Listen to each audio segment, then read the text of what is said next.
Hey babes, welcome back to the channel, or welcome if you are new. My name is Brandy. I'm the host of the Be Real Babe show. And today, you guys, we're going to keep up with Canada, and I've got three different stories for you today. One is about a very serious crime out on the other side on the east coast of Canada in Ontario. East Coast to me.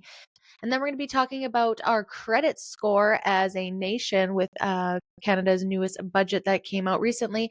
And lastly, we're going to be speaking on the decision, sorry, I'm not trying to laugh, of Canada's military being on reserves with everyday working people instead of actual military, from my understanding. So we're going to dive into this article a little bit more and figure this out. So if you're interested in listening to those stories, stick around and we'll jump right in.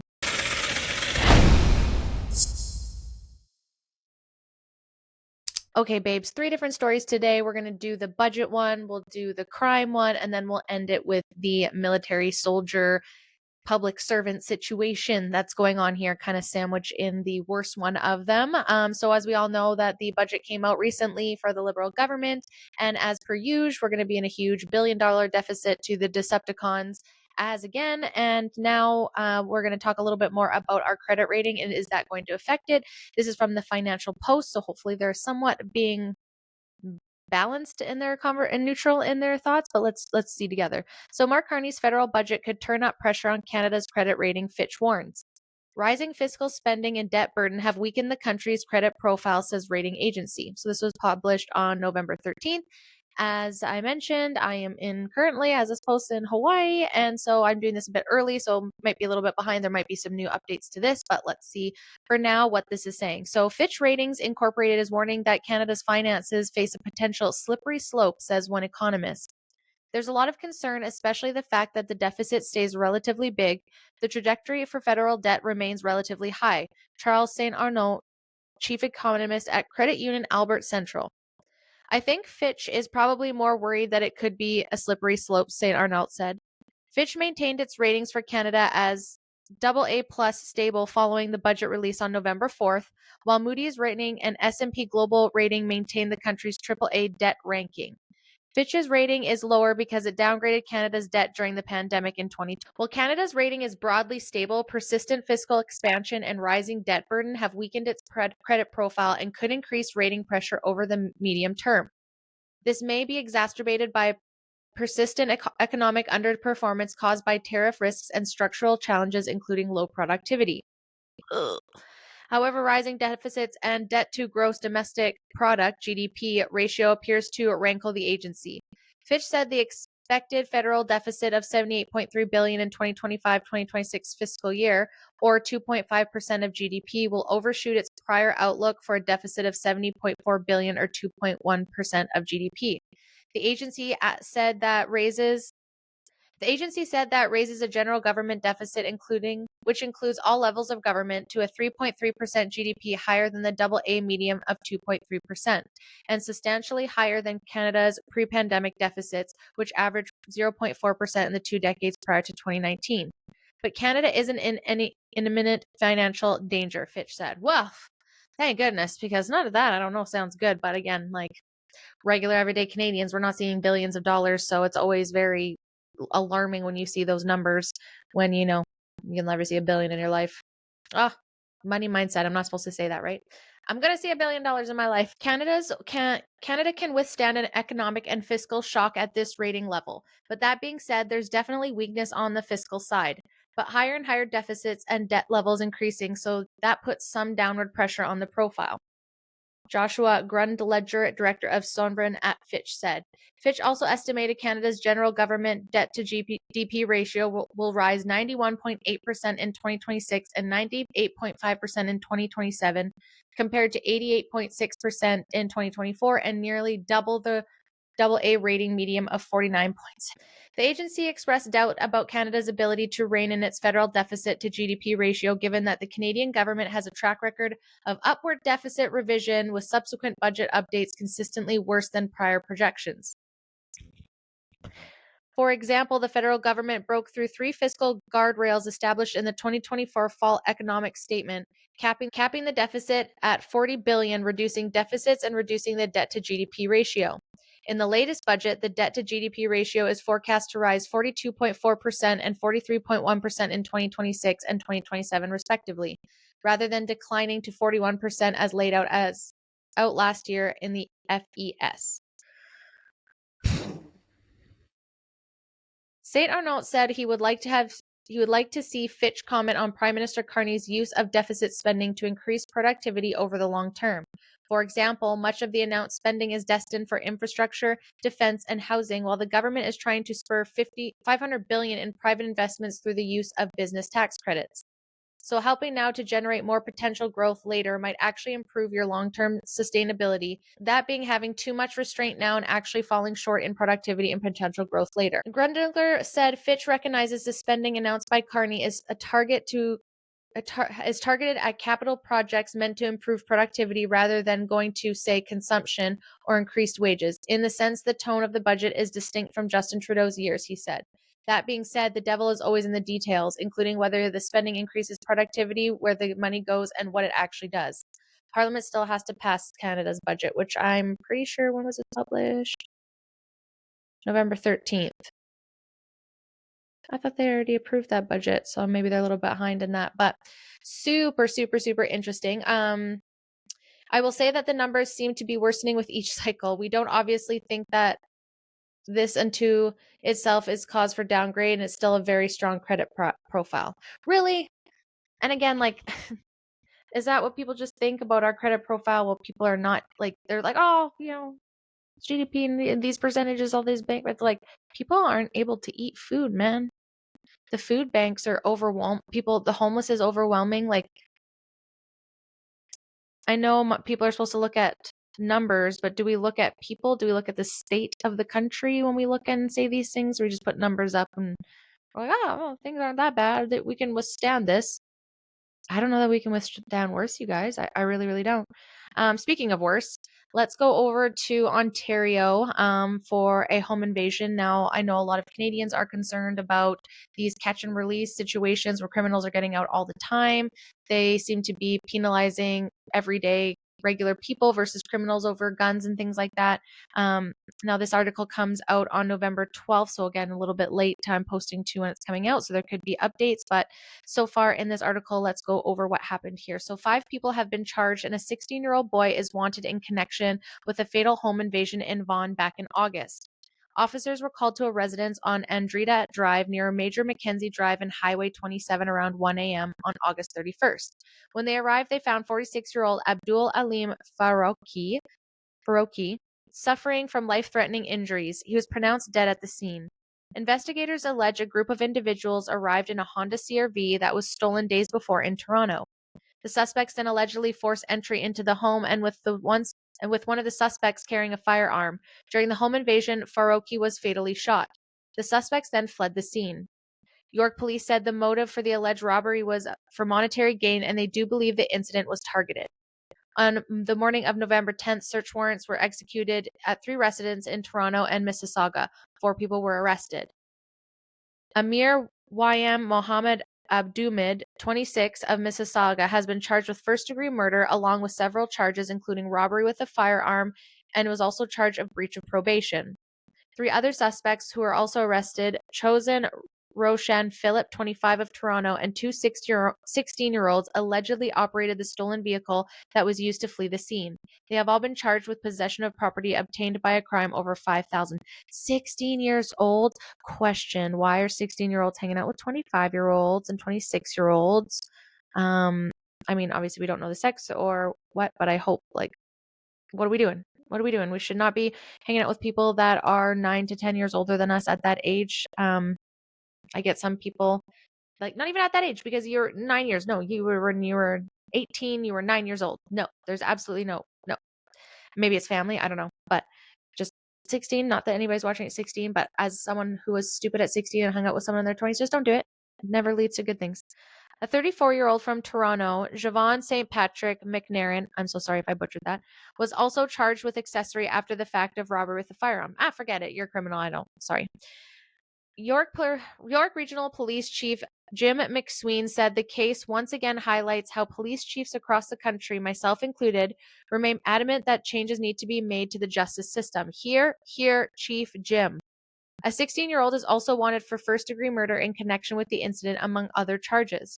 York police have received judicial authorization to identify the 16-year-old boy as Jayshawn Williams. Woo. Police believe he is still in the GTA. It's time to contact a lawyer and turn yourself in. Very fair. York police said the investigation is still ongoing and suspects are still outstanding. All 5 accused appeared in court Wednesday and were held in custody. The victim's brother, Naeem Faroqi, thanked York police for their work in identifying those allegedly responsible for Aleem's death. We hope that they're held accountable for their actions and not released into the public. We need to ensure Canadians feel safe in their homes and no other family should experience a nightmare we've been living since August 31st, read the statement. City News reported that Faroqi was killed in front of his children during the violent home invasion. One of the alleged intruders got the daughters at gunpoint. He brought them upstairs. That's when Faroqi saw that the other intruder was having a physical interaction. He was just shot right there, said family friend Ihsan Malik. As far as I know, he shot him twice. It was in front of his daughters. All 3 of his daughters the intruder was bringing upstairs at gunpoint. They locked his son in the bedroom and his wife was trying to run away. York police would not confirm those details, but said that there are family members in the home at the time of the robbery. Boy, oh boy. I'm so sorry, you guys. That's insane. And that chief's absolutely right. Like, it's insane how lack things for criminals have gotten in Canada. I mean, if you guys have been around here at all, or if you don't know, go back almost every single episode. I'm gonna be talking about a violent criminal and a crime and someone that gets away with stuff here that they're just like let out and let out and let out, and the crimes just get worse and worse and worse. And what are we doing? And maybe unpopular opinion, but what are we doing to help these criminals try to at least be better people? Like, they should have some mental health evaluations too, all of them, whether they're there for addiction, whether they're there for thievery, anything, any bad thing. I don't think it's a bad idea that people in jail or in these situations, these criminals should have to talk to someone. Like, why the fuck are you doing this? I'm not saying it's necessarily going to fix them, but I don't think it would hurt.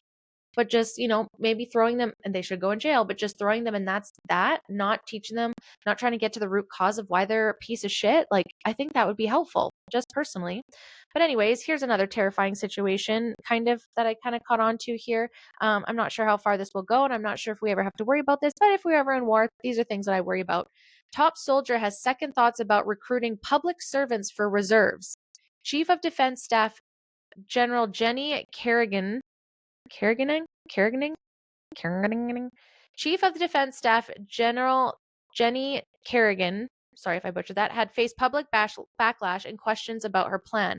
So this was published on November 13th. Canada's top soldier appears to be having second thoughts about recruiting public servants to augment reserve forces, adding they are already doing enough for defense. Chief of Defense Staff General Jenny Kerrigan and Defense Deputy Minister Stephanie Beck signed a document on May 30th, 2025, launching a plan to boost both reserves and what is known as supplementary reserve. The supplementary reserve is currently made up of inactive or retired members of the Canadian Forces who are willing to return to duty if called. At this point, there are 4,384 personnel in supplementary reserve, but in the case of national emergency, that would be boosted to 300,000 according to the document issued by Beck and Carignan. Carignan? I'm so sorry. The Ottawa Citizen reported that the Canadian Forces was counting on public servants to volunteer for military service as it tried to ramp up these reserves as part of a mobilization plan. The supplementary and other reserves should accommodate skilled and unskilled contributors while still differentiating those with previous CAF service from new members. Kiernan and Beck wrote in a 9-page unclassified document obtained by a citizen. It should initially prioritize volunteer public servants at the federal and provincial/territorial level. The entry criteria for supplementary or other reserves should be less restrictive than reserve forces for age limits as well as physical fitness and requirements. But now, following significant pushback from the public after the citizen revealed the plan, Kerrigan appears to be having second thoughts. It's not focused directly to public servants, she said in a November 11th interview with CTV. Our public servants are already contributing extensively to the work we are doing here in defense. Kerrigan did not provide comment to the citizen about why she had reversed course. She also did not explain why she now claimed her plan was never focused directly on public servants, even though she wrote that mobilization plan should initially prioritize volunteer public servants. The mobilization document from Beck and Cargnan also pointed to the massive increases in the numbers of Canadian Forces reservists. Those reserves are made up of part-time volunteers who are in current military units. Although they are considered part-time, they are involved in training on a year-round basis. I find this interesting when you just pulled a bunch of veteran benefits, and then is it because like nobody wants to obviously join the military and army here? Is it because they get treated so poorly and more of them are speaking out now, and that's why people don't want to, that you're then going to the public servants? Like, is this something that we think is a good thing or in desperation? I'm just curious. You guys tell me. I am not bred for the military. I would not be of help to anybody. I'm just curious what you guys think. Neither the Department of National Defense nor the Canadian Forces would provide details on how a massive combined influx of 400,000 Canadians into both the reserves and supplementary reserves would be accomplished. They also refused to answer how the 400,000 figure was originally determined, how much the recruitment effort would cost, or the timelines for such initiative. Alice Hansen, Communications Director of Defense Minister David McGuinty, did not respond to questions about whether the minister was involved in the decision to no longer prioritize the use of federal and provincial public servants for the mobilization plan. McGuinty did not provide any comment on the initiative. The new recruits for supplementary reserve would be given a 1-week training course on how to handle firearms, drive trucks, and fly drones, according to Beck and Karen. I don't even want to say this out loud. That's not good. 1-week training? No. What are we doing? After the initial entry into supplementary ranks, the new recruits would be required to do 1 week worth of military training each year and would not be issued uniforms. Medical coverage would be provided for their annual military service, but that time would not count towards the public service pensions, according to the document. The mobilization initiative prompted support from some members of the public, but overall sentiment appeared to be one of ridicule. Defense insiders said the initiative appears to have been poorly planned. Former senior military public affairs officers have also questioned how the Canadian Forces were caught off guard by not having a proper communication plan for the public about such a major initiative. Retired Colonel Brett Boudreau, a former top military public affairs officer, said robust mobilization framework was a long-standing need for defense of the country, but the leadership dropped the ball in explaining that to Canadians. It's another classic study of a failure by defense leaders to anticipate public interest in their activities and planning, even if it's just at a gestation stage, and to build in communications as an integral part of their work, said Boudreau, a Canadian Global Affairs Institute fellow. Boy, oh boy. Kiernan, speaking to CTV, stated the lines quoted in Ottawa Citizen articles about the mobilization plan are not quite correct, but she did not explain the material taken verbatim from the document she created was not accurate. In addition, she did not provide details when asked to do so by the citizen. Kiernan's response did not surprise Boudreau. The gut instinct still of most senior CFA leaders is to blame everyone but themselves, usually to scapegoat the media for military-related coverage they do not like for whatever reason, even if it embarrasses well and truly deserved. Even if its embarrassment is truly well and deserved, he said. It's a curious feature of and sad commentary about a seriously dated institutional mindset toward public communication functions. Oh my, you guys. Oh my goodness. So, as per usual, we walk stuff back. As per usual, we say things and we're not putting into maybe, I don't know if we're not taking much thought on it. Like, unfortunately, y'all get your payment from our taxes, right? So when people aren't happy, you're going to hear about it. So I guess good on you for walking it back. I'm not sure where this idea would have come from to use everyday people for the military. And this mobilization plan, like, are y'all expecting something or something? Or is this just to be cautious? And also, are you going to treat the vets better after they've served? Because from what I hear, you're not doing great with that. When it comes to any sort of medical care, mental health care, homing care, all of that. I heard it's lacking, and then you're pulling more money from them from what I hear from this last budget. So I'm not sure a lot of people are going to come running to join the military here in Canada because well, for one, it seems like you're kind of reaching, so that's kind of scary. I would think you'd want people that were trained and would know and would be interested in it. But I digress. What do you guys think? Is that terrifying? I don't know. I'm trying not to be scared. At the same time, it's like, what do you mean you're just going to pull people in that are just regular public servants and teach them how to use a gun and fly a truck and drone in 1 week? And then that's good. And then if war happens, they'll be equipped as long as they do that once a year. Guys, I'm not a war person. Please reply in the comment section if you think that's fucking crazy, because I feel like that's fucking crazy.